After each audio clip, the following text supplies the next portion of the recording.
मान विधानसभा मतदारसंघातील भारतीय जनता पार्टीचे अधिकृत उमेदवार जयकुमार गोरे यांच्या प्रचाराला आज गोंदवले गटात झंझावात सुरू झालाय। सकाळी जयकुमार गोरे यांनी श्री ब्रह्मचैतन्य महाराजांच्या समाधीचं दर्शन घेऊन प्रचाराचा शुभारंभ केला। यावेळी गोंदवले बुद्रुक, गोंदवले खुर्द, मनकर्णवाडी, पळशी, दिवड, दीडबागवाडी यासह परिसरातील गावात पदयात्रा व कोपरा सभा घेतल्या। यावेळी कार्यकर्त्यांसह आमदार गोरे काय म्हणालेत पाहूयात।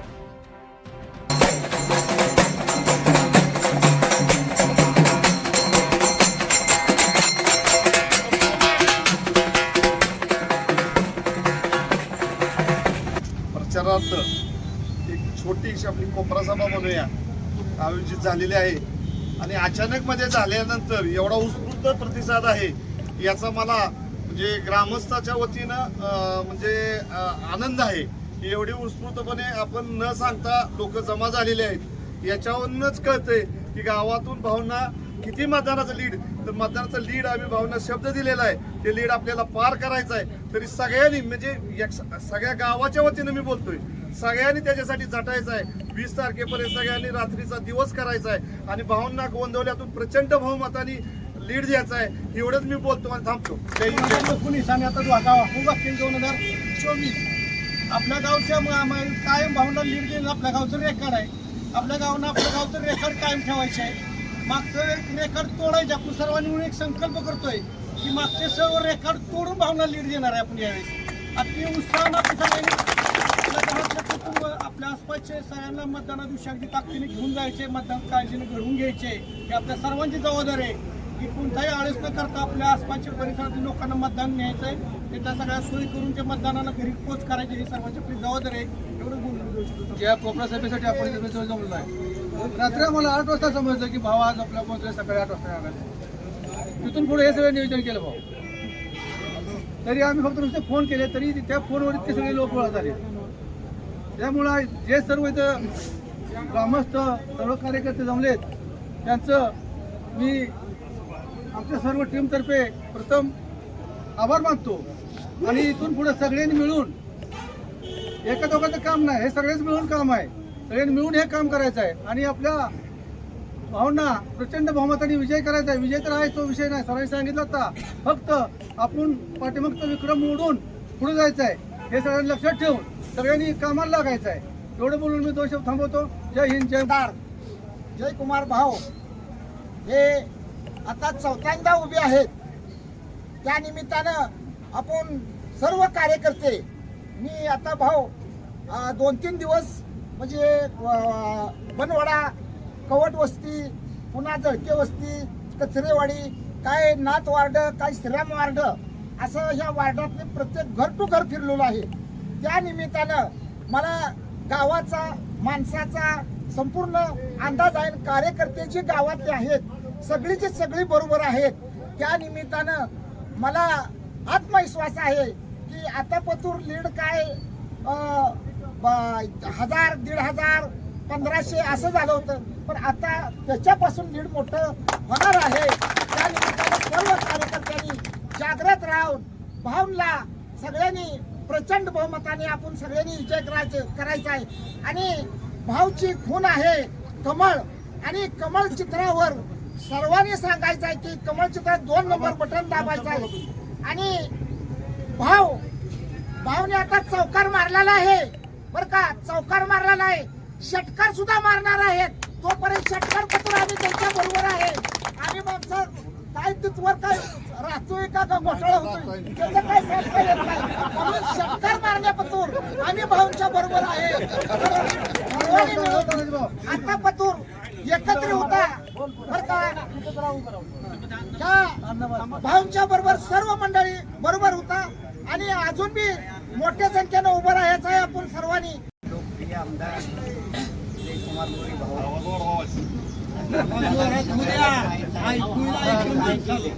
भाऊनी या मान खटाव तालुक्यात इतका विकास केलेला आहे पुऱ्या महाराष्ट्राला माहीत आहे। मान खटावला तर आहेच माहीत, पण पुऱ्या महाराष्ट्राला माहीत आहे की भाऊनी मान खटावमध्ये गंगा आणलेली आहे आणि भाऊ 4थ्यांदा उभे आहेत।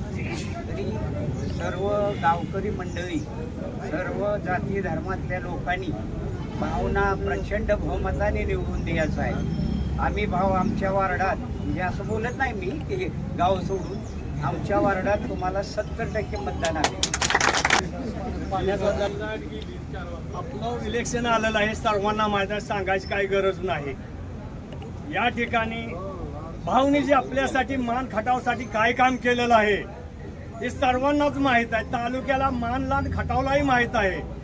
यासाठी कुणाला सांगायची गरज नाही. कारण आपल्याकडे मागल्या 10 वर्षापूर्वी पाणी प्याल नव्हतं. जसं भाव आलं तसं ही गंगा वाहायला लागली. मानगंगा आता पाक राजवाडीचा तलाव भरून वाहतोय. सगळे वडे बांधारा वाहिलेत. प्यायला पाणी आपल्याला नव्हतं. त्या टायमिंगला आपली काय हालत होती ना आता काय हालत आहे. तर ही सगळ्यांनी ध्यानात घेऊन भाऊसनी सर्वांनी आशीर्वाद देऊन रात्रीचा दिवस करून त्यांना निवडून देण्याची एवढीच विनंती आहे माझी. 2009 पासून भाऊ अपक्ष असताना भाऊंची जिल्हा परिषदेची पहिली सभा आपली गोंदवले गटाची मारुतीच्या मंदिरामध्ये झाली आणि त्यावेळेला जो पाण्याचा विषय निघाला, मला वाटतं आपले वसंतराव तात्या, आदरणीय वसंतराव तात्या वाट्यावरती बसलेले होते. तात्या वाट्यावर सभा ऐकत होते. तात्यांचं झे काटापूर आणि उरमोडी या विषयावरती अतिशय मन लावून आयुष्यभर तात्यांनी काम केलेलं होतं आणि भाऊंनी जो शब्द दिला तात्या ओट्यावरती बसून ऐकत होते. तात्या त्यावेळेला कोण तात्यांच्या संपर्कात होते आणि उरमोडीच्या पाण्यासाठी मात्र तात्या जेव्हा झटत होते. खरंच जर भावना गेला तर त्यावेळेला भाऊंनी जो पाण्याचा विषय काढला, गेली अनेक टर्म अनेक आमदार ही पाण्याची आशा दाखवून जनतेच्या डोळ्यात पाणी आणून निघून गेले, मात्र प्रत्यक्षात मात्र एक थेंब सुद्धा पाण्याचा आणू शकले नाहीत. पाण्याचा जो शब्द दिला त्यावेळेला आदरणीय वसंतराव तात्या त्यांच्या वठावरनं उठून एवढ्या वृद्धावस्थेत असताना सुद्धा स्टेजवरती येऊन भाऊंच्या पाठीवरती थाप टाकली आणि खरोखरच भाऊ आमच्या आदरणीय वसंतराव तात्यांचं एवढं जे काटापूरसाठी पाण्याच्या प्रयत्नासाठी फार मोठा अतोनात प्रयत्न केलेले होते. फार जुने ते BSc ॲग्री होते. 70 ते 75% मतदान हे नक्कीच आपल्याला होणार आहे आणि हे तुमच्या कामाच्या पोचपावतीचं प्रतीक असणार आहे. एवढं या ठिकाणी त्यावेळेस त्या पूर्वीच्या काळात जेवढं नेतृत्व असं लाभलं नव्हतं, पण भाऊंच्या रूपानं हे नेतृत्व आता लाभलेलं आहे. त्यामुळं आता मान तालुक्यात जे कमळ फुललेलं आहे आणि ते असंच अबाधित राहणार आहे. अजून पुढची टर्म तर नक्की भाऊंचीच असणार आहे. फक्त मी सगळ्या गावाच्या वतीनं आणि सगळ्यांच्या वतीनं एक आश्वासन देतो किंवा एक भावना एक फक्त हे करतो की आम्ही सगळेजण तुमच्या पाठीशी आहोत. तुम्ही फक्त ज्या प्रमाणात आता नेतृत्व करतात, तुम्ही फक्त स्वतःसाठी काही करत नाही. तुम्ही जे समाजासाठी हे करताय किंवा तळागाळातल्या लोकांच्यासाठी करताय तेवढंच तुम्ही हे करा आणि शैक्षणिक आणखीन आपला औद्योगिक प्रचार हा प्रगती ही होऊ देत, एवढेच मी महाराजांच्या चरणी प्रार्थना करतो. इतकं तडफेनं करणारा एकही नेता नाही मान तालुक्यात. तर आपण सर्वांनी पूर्ण ताकदीनं त्यांना साथ द्यायची आहे. गावाची जी समस्या होती पाण्याची, ती पाण्याची समस्या पूर्णपणे भाऊनी सोडवून शेतकऱ्यांना एक मोठा दिलासा दिलेला आहे. उरमोडी, जे काटापूर, टेंबू यासारख्या सगळ्या मोठ्या योजना गोंदवलीमध्ये राबवून अख्ख्या मान तालुक्यामध्ये मान खटावमध्ये राबवून त्यांनी पूर्ण शेतकऱ्यांचा विश्वास पूर्ण निर्माण केलेला आहे. त्यामुळे सर्व शेतकऱ्यांच्या वतीनं, मी सुद्धा एक शेतकरी आहे, सर्व शेतकऱ्यांच्या वतीनं प्रथम त्यांचा आभार मानतो आणि सर्व महिला भगिनी असतील त्यांना मुख्यमंत्री लाडकी बहीण योजना असेल, ST पास मुलींना मोफत शिक्षण असेल, आता जे मसवडमध्ये आपली जी MIDC होती ते युवा उद्योजकांना काम देण्याचं महत्वाचं काम माननीय आमदार जयकुमार गोरे भाऊ यांच्या माध्यमातून होत आहे. तरी सर्व युवा वर्ग, सर्व वयस्कर यांच्या वतीनं मी त्यांचे आभार मानून सारख्या एका खेड्या गावाला पाणी गेलं. पाणी गेल्यानंतर तिथल्या लोकांना शहरात राहायला पोट भरण्यासाठी ती लोक गेली होती. तर ती लोक बोलले की आम्हाला कांदा कसा लावायचा हे त्यांना माहिती नव्हतं. तर आमच्या गोंदवल्यातील नाईक समाजाची काय महिलांची टोळी आहे, त्या महिलाच्या टोळीनं त्यांना सांगितलं तुमचा कसा कांदा लावायचा, कसा काढायचा, कसं त्याचं पुढचं मार्गदर्शन सगळ्या महिलांनी त्यांना केलं.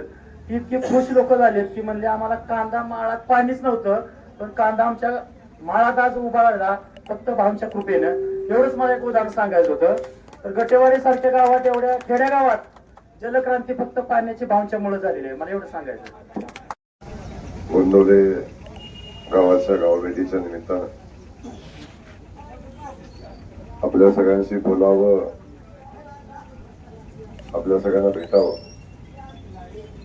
आणि 20 तारखेची जी निवडणूक आहे त्या निवडणुकीचे आशीर्वाद आपल्या सगळ्यांना मागावं आणि आशीर्वाद मागत असताना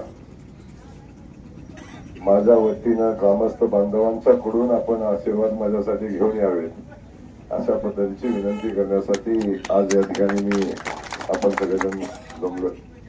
काल छोटासा निरोप होता आणि तातडीनं आज निरोपावर आपण एवढे सगळेजण जमलात. आपल्या सगळ्यांना मनापासून धन्यवाद.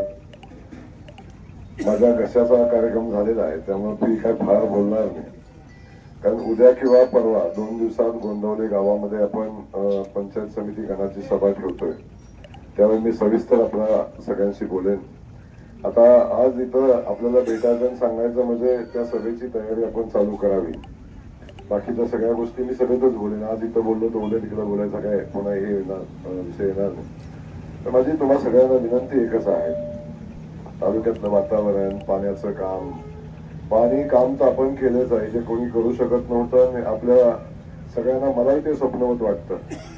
कधी कधी आपण मेहनत करता करता एवढी मेहनत करतो आणि ते मेहनत करताना यश मिळणार एवढं प्रचंड असतं की त्याचा विश्वास आपल्यावर बसत नाही.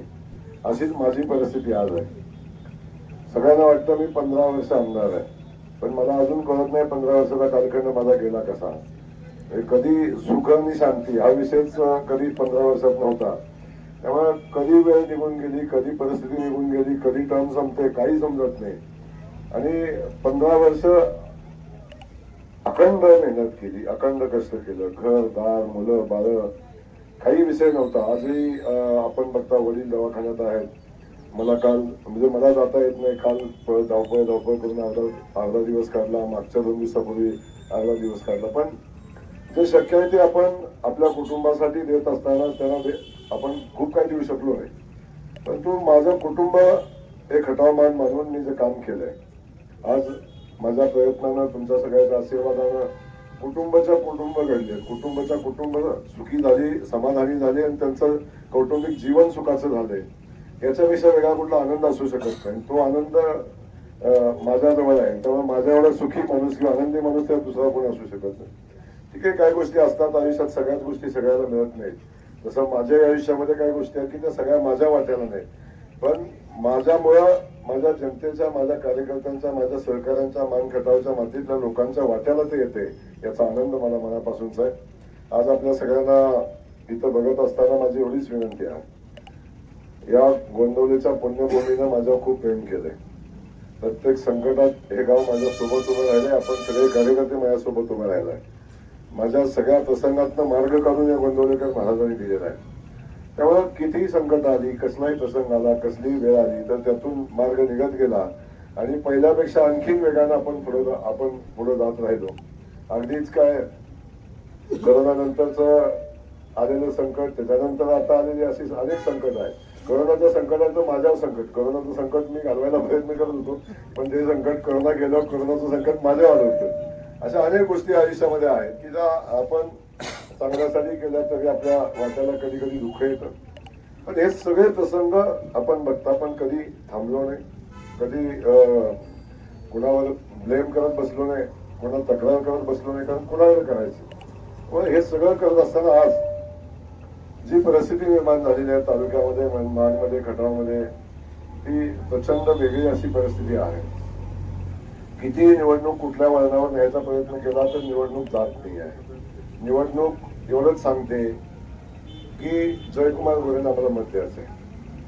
बाकीचा विषय नाही, त्या माणसानं काम केलंय, त्या माणसानं पाणी आणलंय, त्या माणसाने संपर्क केलाय, आम्ही का दुसऱ्याला मतं देऊ, हा एक विषय लोक स्वतःहून प्रश्न विचारतात.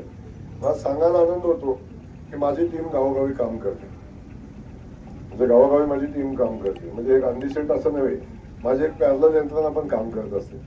आणि त्याच्याकडून जेव्हा फीडबॅक मला येतो तेव्हा विरोधातली मतं, विरोधक काय बोलायचं बोलू दे, पण विरोधातल्या मतांचंही म्हणणं नाही आम्ही पाप नाही करणार, आम्ही यावेळी भावना मत देणार आहे. ही जी मानसिकता लोकांची आहे, कारण आमच्या शेतात ऊस पिकतोय, आमच्या शेताला रस्ता झालाय, आमच्या घरी रस्ता झालाय, आमच्या गावाला डीपी दिला, आमच्या गावात लाईटीची सोय झाली, आमच्या गावात स्मशानभूमीची सोय झाली.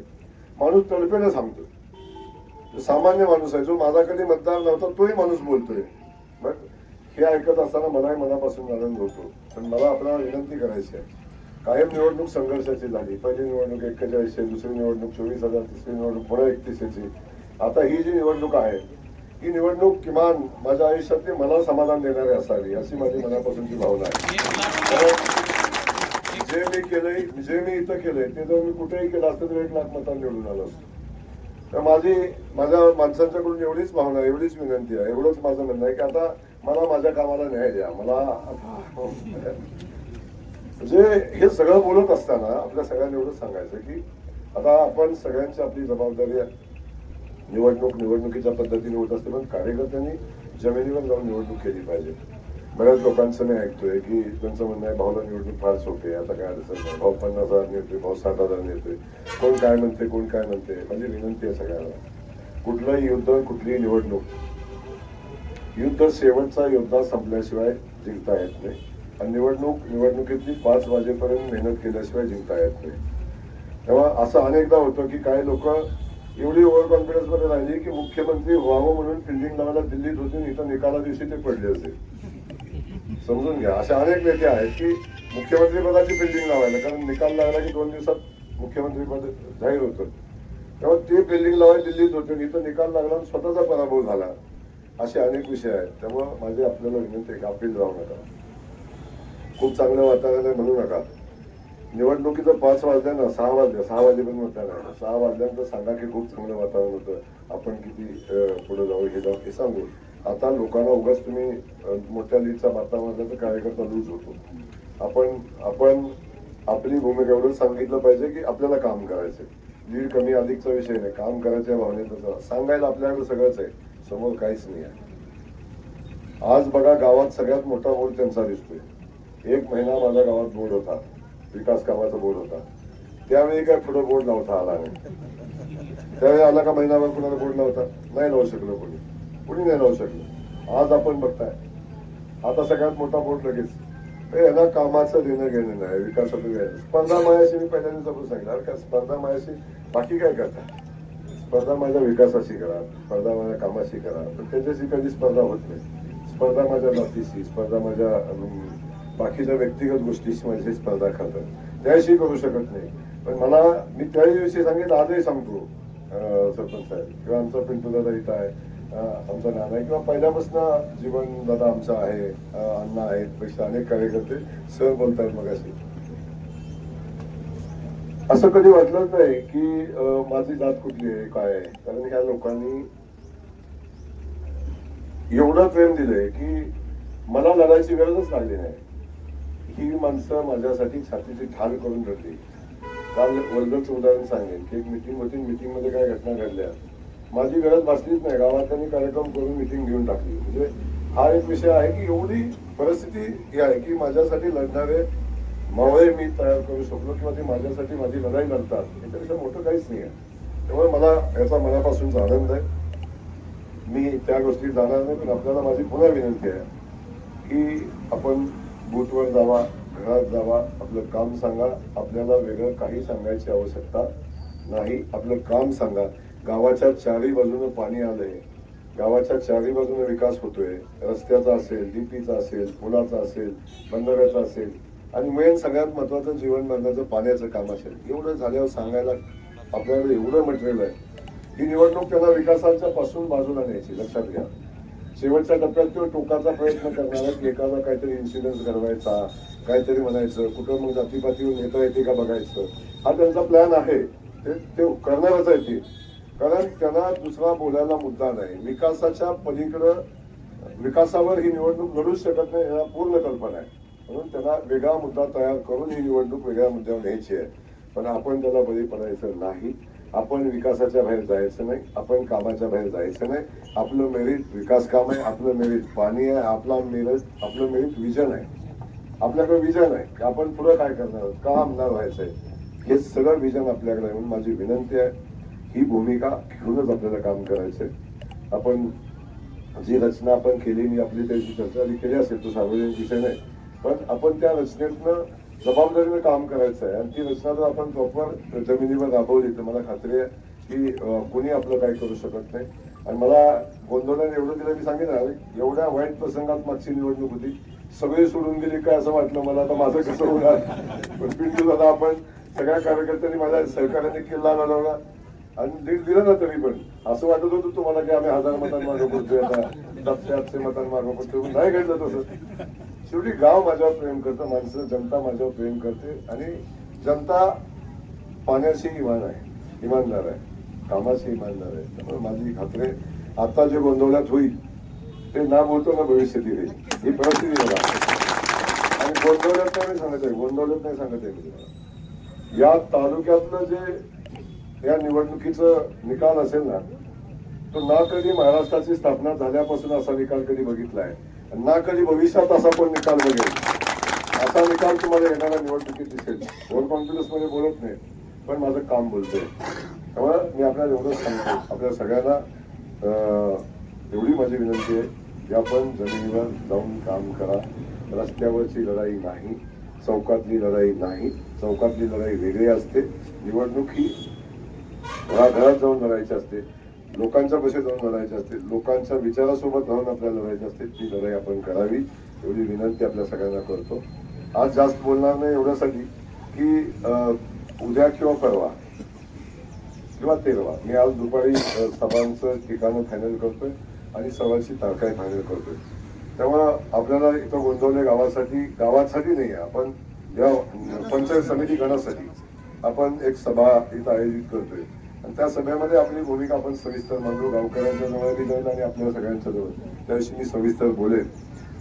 तोपर्यंत माझा कसा की हे राजकारण कुठल्या वळणावर चाललंय, आपण नेमकं या राजकारणात आपण काय गमवतो.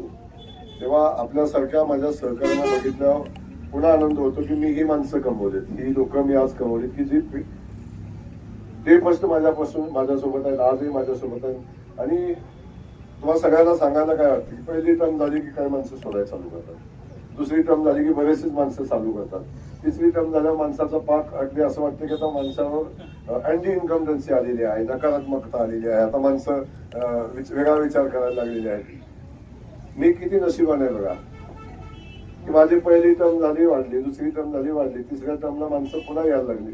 काही थोडंसं डॅमेज झालं होतं, काही भारतीय जनता पक्षात काही गोष्टी होत्या. मी 4थ्या टर्म मध्ये काम करतोय आणि गावागावातनं माझा एकही माणूस सोडून गेला नाही किंवा एकही माणसाने कधी विषय घेतला नाही.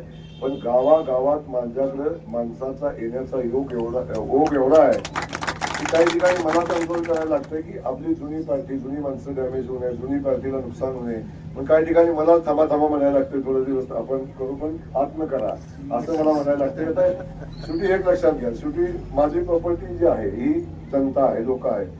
राजकारणात कधीच 1+1=2 होत नाही. मग ह्याला 1000 मतं पडली होती, त्याला 1000 पडली होती म्हणून दोघं मिळून 2000 मतं घेतील, हे कधीच राजकारणात घडत नाही. कदाचित दोघांची वजा होऊन जातील. त्यामुळे राजकारणात कधीच बेरीज अशी होत नाही की 1+2. त्यामुळं हे सगळा ओघ जो बघतोय आपण की एवढा ताकदीनं ओघ येतं, इथंच नाही आहे.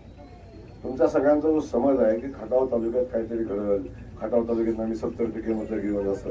आणि खटाव तालुक्यामधलं लोक माझ्यासोबत प्रवेश करतात पक्षात, माझ्यासोबत येण्यासाठी लोक प्रयत्न करतायत. मी आज सांगतो, कुणी काही म्हणू दे, खटाव मधलं आपलं लीड हे आजपर्यंत लीड मिळालं नव्हतं. पहिल्यांदा लोकसभेला आपल्याला लीड मिळालं.